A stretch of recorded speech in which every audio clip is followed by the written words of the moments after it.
வணக்கம் நண்பர்களே. நேருவுக்கு தமிழக அரசு வைத்த ஆப்பு.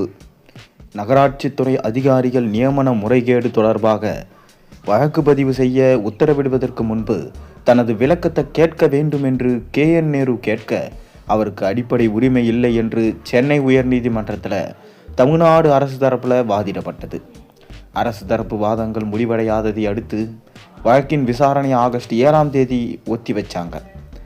அதாவது தமிழக நகராட்சி நிர்வாகம் மற்றும் குடிநீர் வழங்கல் துறையில் பல்வேறு பணி நியமனங்களுக்கு 1020 கோடி வரை லஞ்சம் பெற்றதா திமுக முன்னாள் அமைச்சர் நேரு மற்றும் அவரது சகோதரர்கள், அரசு உயரதிகாரிகள், அரசியல் பிரமுகர்கள் உள்ளிட்டோர் மீது குற்றச்சாட்டி தமிழக டிஜிபிக்கு அமலாக்கத்துறை கடிதம் அனுப்பியிருந்தாங்க.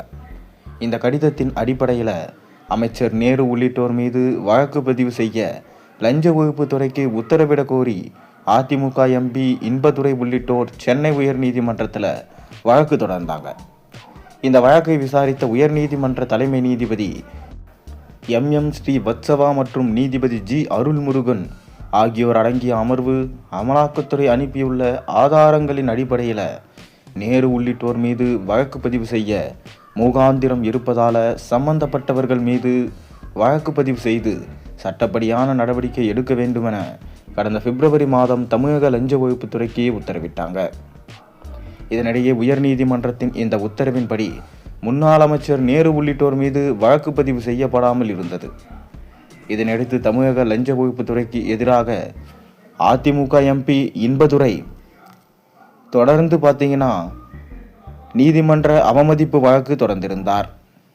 அந்த வழக்கில் திமுக ஆட்சி காலத்தில் நகராட்சி நிர்வாகத்துறையில் உதவி பொறியாளர்கள் உட்பட 2538 உதவி பொறியாளர்களுக்கான பதவி நியமனத்தில் 634 கோடி லஞ்சம் பெறப்பட்டுள்ளதா எழுந்த குற்றச்சாட்டின் அடிப்படையில் லஞ்ச ஒழிப்பு போலீசார் வழக்கு பதிவு செய்ய இந்த உயர்நீதிமன்றம் உத்தரவிட்டது.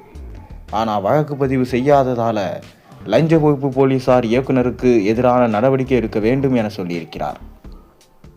அதேபோல தனக்கு எதிராக வழக்கு பதிவு செய்ய உயர்நீதிமன்றம் உத்தரவிட்ட போது தன் கருத்தை கேட்கவில்லை, எனவே அந்த உத்தரவை மறு ஆய்வு செய்ய வேண்டும் என்று திமுக முன்னாள் அமைச்சர் நேரு மனு தாக்கல் செய்தார். இந்த மனுக்கள் சென்னை உயர்நீதிமன்ற தலைமை நீதிபதி தர்மாதிகாரி, நீதிபதி அருள்முருகன் ஆகியோர் முன்பு நேற்று விசாரணைக்கு வந்தது.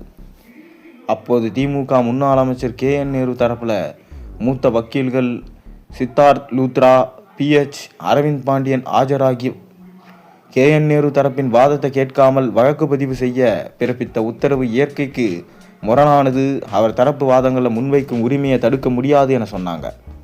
ஆனால் அரசு தரப்பில் ஆஜரான மூத்த வக்கீல் முதல் தகவல் அறிக்கை பதிவு செய்யும் முன்பு தீர்மானிக்கப்பட்ட குற்றம் சாட்டவர்கள் தங்கள் தரப்பு வாதத்தை கேட்க வேண்டும் என கேட்க எந்த உரிமையும் இல்லை.